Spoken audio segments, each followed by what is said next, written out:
All right, over to you, Rashmi. Okay. Hi, everyone. It's really nice to meet everyone. And I'm really excited to be here. And thank you so much for everyone for agreeing to have a look at our pitch and help me with it. So I'm just going to share my screen right now.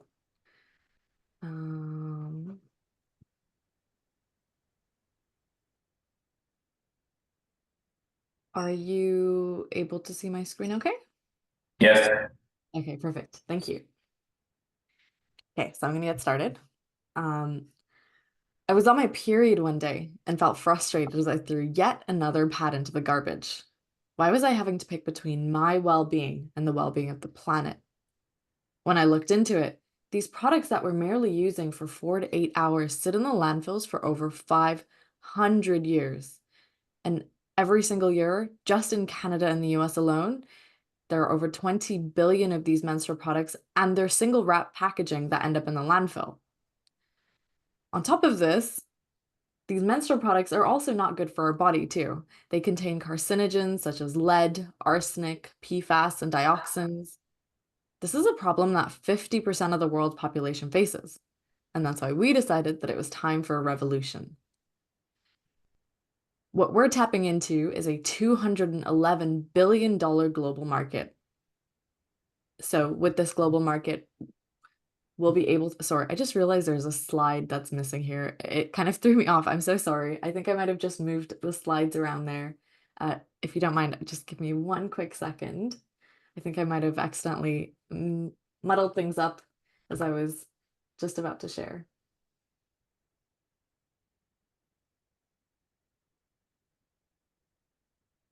Okay, if you don't mind, could I start again? If that's okay? Or I could also just start from the slide prior to this. Just go where you'd like to, Rashmi, and then we can edit out the beginning if you'd like. Okay, perfect. Thank you. Okay, so I did this, and then so this is a problem that 50% of the population faces. That's why we decided that it was time for a revolution. Aruna is revolutionizing the way we manage our menstrual health with compostable menstrual products that are toxin-free, inclusive, and made out of local plant byproducts. So why local plant byproducts, you might be wondering? Well, we saw an opportunity. Right now, farmers and food manufacturers have to spend lots of money to try and get rid of the waste from their processing, such as agricultural residuals. And what we're able to do is provide them a cheaper alternative and take that and put it through our fiber extraction process, where we have IP around the actual fiber extraction process, the non-woven conversion, as well as several of our materials. And we're able to take all of that and create these soft and clean fibers. And so what's really cool about our fiber extraction process is we're able to use virtually any type of feedstock to go into it and create these soft and clean fibers. So think of soy, corn, canola, hemp, all the way to orange peels. So as long as it's plant-based, we're able to take it and put it through our process and extract these clean and soft cellulosic fibers that we're then able to use to put into our products. This is a $211 billion market because not only are we able to use our products for our menstrual products, but we're also able to use them for diapers, for incontinence products, for maternity products, medical PPE, all of which are currently amounting to a large amount of waste ending up in the landfill. And we're able to circularize all of those using our fibers and turn them into products that are compostable. What's also really interesting about our products is right now it only takes 30 days for our menstrual pads to break down compared to our competitors who are compostable or biodegradable. Our compostable competitors come with the fine print that they can only be composted in very specific conditions, whereas our biodegradable competitors are essentially just greenwashed. As you probably know, biodegradable means that it can be only broken down by a microorganism without the guarantee of an environmentally friendly output. So there are lots of products that are biodegradable with no time frame for how long they can break down or what they can break down into, and sometimes they even break down into microplastics. Our products are different because we have worked with the composting stakeholders, so organizations such as GFL, to create a product that is truly compostable and can be thrown into a compost, a green bin, or in your home compost. We're tapping into the menstrual product market specifically because right now there are lots of policies coming into play, not just in Canada, but all around the world. In Canada, we saw the amendment to Canada's labor code that requires employers to provide menstrual products to their employees. And so what we're doing is offering them a menstrual product subscription for their business. Obviously, we're starting with pads right now, and we're providing them sustainable menstrual pads that are going to be good for their employees. That's going to allow them to meet the mandate. That's going to allow them to be more sustainable. While for us, we're going to be able to increase our brand and product awareness as well as generate ongoing revenue. We're going to be starting in the B2B market. We've started in the B2B market rather, and we have just generated our first sales, which is really exciting. Going from an R&D company to a company that is generating revenue feels like a big step. But we're going to be working on that even more this year. And then in the new year, we're going to be launching into the D2C market, following our Dragon's Den episode. So we taped on Dragon's Den already, and it's going to be aired sometime in early November, is what we've been told. And so following that, we're going to launch into the D2C market, which is the larger menstrual product market, as well as start growing into geographies that have similar regulations for menstrual products, such as the US and the UK. And then in the future, we intend to diversify our products as well as explore licensing opportunities, followed by our exit. Again, what is really unique about our product is not only are we compostable both at home and industrially, and not only do we use sustainable materials, but we've done a significant amount of user testing that shows that our product is more comfortable and performs better in terms of leak proof and absorbency and comfort. And so we're really able to lead the market in that sense, because not only do we have a product that is better for the planet and better for our body, but also works really well. And so in terms of the products on the market right now, we are the only product that is not only highly functional, but we're also sustainable, because the trend that we see on the market right now is as sustainability increases, the performance and functionality of the products decrease. And so we've spent a lot of time understanding the fiber science and understanding the functionality of the products and making sure that not only are they compostable and good for the planet, but they also work well. As I mentioned, we are currently in B2B sales, and we have generated approximately 30,000 in purchase orders, and we're on track to generating 120,000 for the remainder of this year. We're raising to increase our capacity to scale up our pilot plant as well as prepare for our D2C sales. And then in 2025, we're going to be launching into the D2C market, starting in e-commerce, but expanding into retail. And then in 2026, we're going to be expanding the product lines as well as exploring the IP licensing opportunities. We know that this is a massive challenge that we've taken on, but my background is in biomedical engineering, so I've brought several medical devices from concept to the market that are now used in over 10 million surgeries annually. And my co-founder has a background in nursing and understands the clinical world really well. In addition to that, we have a brilliant team of biomedical, mechanical, environmental engineers, and we're going to be expanding into our marketing team as well. We currently have a marketing specialist, and if you've seen our social media, you can see that it's starting to grow now. In addition to that, and perhaps the people that have really gotten us to where we are today, our advisors are retired directors from Procter & Gamble, Johnson & Johnson, and have been really critical to making sure that we're able to access the information, the expertise, and the context that we need to know. And they have a cumulative of over 100 years of experience in this industry, so we're really grateful to be working with them. We're also supported by many, many other organizations that we've participated in terms of accelerators or in terms of partnerships such as GFL, the AAFC. And so, yeah, we're really grateful to all of the support, and it's helping us get our products out all across Canada. So right now we're raising 2 million to really scale up what we're doing and bring Aruna pads to the wider market.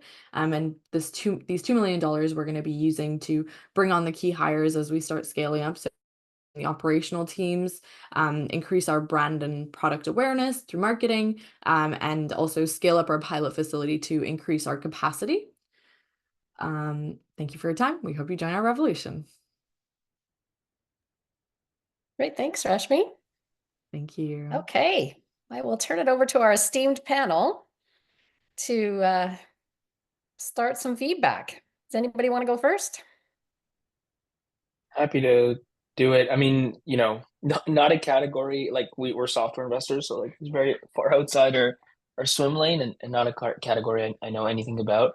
But I'll say like in terms of the pitch, I thought the pitch was really well delivered. I think in terms of the storyline, like I was, following along the whole time and generally speaking, the things I wanted to know got covered. So I thought that was solid. I thought the pace was good as well.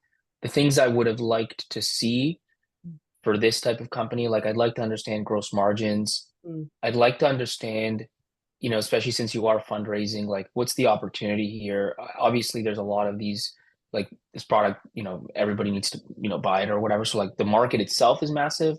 My question is, when you think about some of the competitors that are not from massive CPG brands, like how big can those sorts of companies really get? That's something I'd like to understand.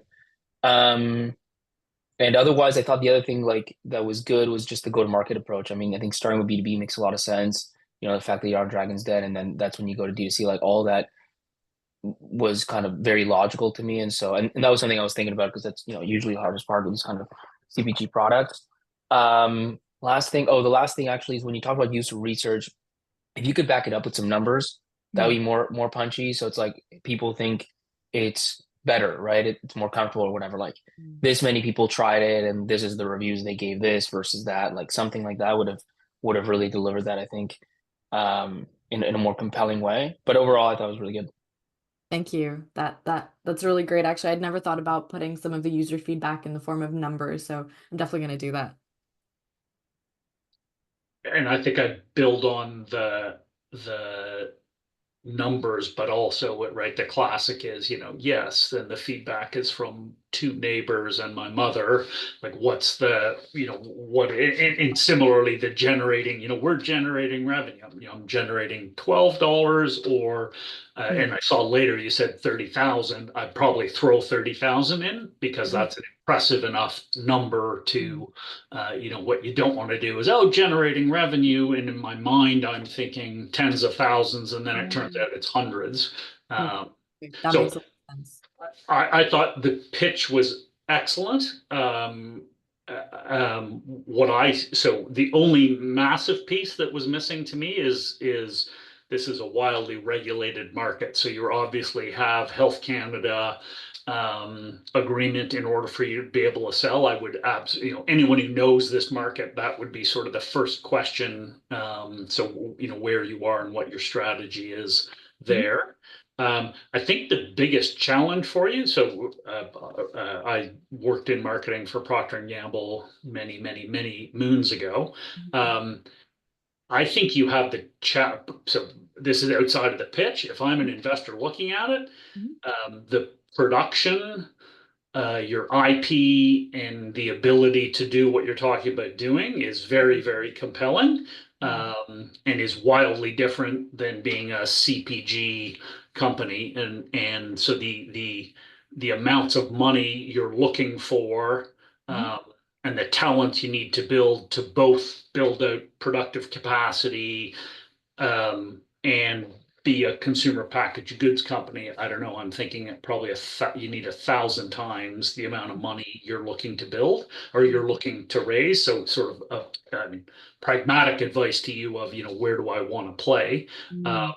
And one thing that really jumps to me is so I think the D2C and obviously the fact that this fits into a subscription business. I mean, the mailing and packaging costs are not in your favor, but I mean the pattern of use of the product really fits that.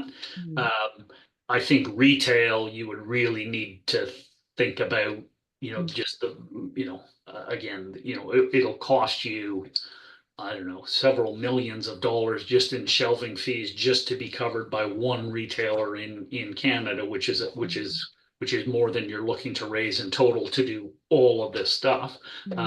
So for me personally, I found the production end of this very, very compelling. So obviously what you can do, what is the IP around it, the breadth of application, and then partnering on the CPG side would be more compelling to me as a possible comment.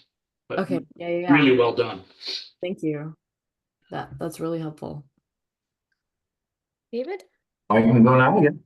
I loved your presentation, really nice, crisp and clean. You're very articulate, so that's super important in a presentation. It was very easy to understand what you were saying, so I thought that was great. A couple of business aspects, and I'm going to be transparent here. This is the third in 2 years, the third presentation of this nature that I've been in. And so and that's just local. And when I mean local, that's just in Canada. And then also for transparency, I am a mentor for one of those companies, one of those groups out of Montreal. Okay. And so I have a little bit of having done that for 6 months, a little bit of insight into some of their issues, and there would seem to be there's lots of room in the market. And the market seems to want this. My questions are, or my feedback would be around, you talk about a proprietary process. Is that a patented process? Yeah, exactly. And you has a provisional patent or a full patent? For some of them we have provisional patents, for some of them we have PCTs. And your regulatory, have you done that? Are you in it? Are you aware of what you have to do for that? Yeah. So one of the reasons that we're starting with pads is because they're regulated a bit less compared to tampons. And so in Canada, pads are not regulated as a medical device. In the US, they are. And so we've hired a regulatory consultant to actually put us through the QMS process so that we're prepared for the US market, and that will over prepare us for the Canadian market and get us ready for the European markets as well. And we've kind of gone above and beyond and done gynecological testing, dermatologist testing. So we have all of that as well. Okay, very good. One of the things I've consulted with companies, and I worked for a consumer packaged goods company for 15 years, and it was mentioned before earlier by I'll remember the name, and it's by John. And that is getting retail shelf, getting a SKU in a major retail store. I usually tell people to abandon that idea unless you have a lot of money, because we used to, as a big company, we would buy 20 SKUs for our products. You'd actually buy that shelf space, and you have to prove you had the turns to do that. And it's interesting you mentioned Dragon's Den. There was a product on Dragon's Den that eventually did make it to retail, and they must have spent a lot of money, and it was only there for maybe 3 months, and then you never saw it again, because if you don't get the turns right away, well, the floor plan, the planogram people are going, oh no, okay, you didn't get the turn, so now you're scratched off. So I would offer caution into the type of retail environments. Maybe you pick more boutique stores. They're a little bit more friendly to your type of products. Of course, wellness stores, and don't necessarily just think I'm going to get into Shoppers Drug Mart, because that is a big, long, and expensive and sometimes disturbing process to do that. That's great to know. Yeah, and the last thing is, so you have a supplier.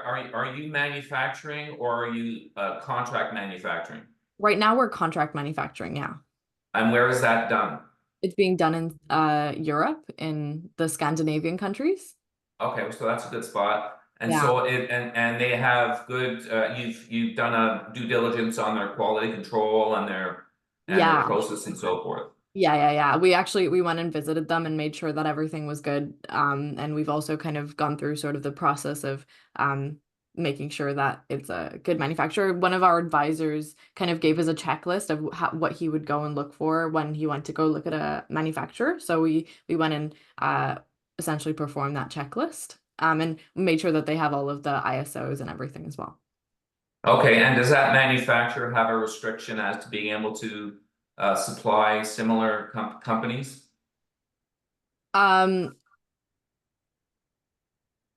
Yes and no. I think yes, in the sense that they sort of we have exclusivity for the North American market, but they're supplying another company, or I guess they have their own brand for the European market. I got you. So you have protection in North America. So that's perfect. That's really great. Anyways, I thank you for your presentation. And how are you raising your money? Like, who are you going to? I guess right now we're focused on impact and clean tech investors. I think that's who we've been looking at. I would love your thoughts on if that's a good idea or not. And then I also had another question, but maybe I'll save that for after. Okay, and how are you finding these people? Do you have someone helping you, or are you doing that yourself? Yeah. So through the accelerators that we've participated in, they're introducing us to different investors. And then actually, I'm also headed to Climate Week next week in New York. And so I'm in a few different events. I also just found out that I'm going to be meeting Malala, so I'm really excited about that. So yeah, we're going to be going to those events and connecting with investors and key stakeholders, meeting. So I am connected with like the CSO of L'Oreal, and I'm going to be connecting with the CSO of Amazon. And so I think we're trying to create partnerships like that. Okay, and that'll help draw in the money and get you contacts. That's what I'm hoping. But I will definitely be asking a lot of questions in terms of how to actually, once you make those connections, how to actually then take that and turn it into funding coming in. And yeah. So my advice would be take the money if it's from. It doesn't have to be from someone who's interested just in your field. If someone's offering you $500,000 and they're from the space field or whatever, Yeah. take the money and do your due diligence but don't be afraid to take the money. Yeah. Okay. That's really helpful. Thank you. That's all. I did have one question. Is it okay for me to ask a question, Jane? Yeah, we have sort of 1 minute or 2 minutes before we move to tally. I wanted to give Lauren a chance to jump in if she had Of course. anything to Yeah, say. thank you. I did have two comments, so it really hits home for me. My daughter's in university. She's on the ecology committee and is volunteering. Like there's huge grassroots movements across Canada anyway in universities to stock these kinds of products. And so that's probably a grassroots army you could, if you're not already using. I wondered if having a logo, like you have 30,000, you have your first client, putting the client logo, and as you get more logos, I think are impactful. And then I had a tactical suggestion or piece of feedback. So your competition slides, I found the grid one the most compelling. Okay. Over the chart, and I would just make the axis labels bigger. It was tough to read.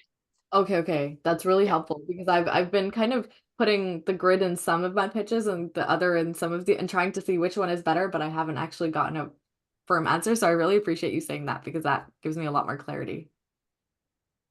Okay, great. So thank you.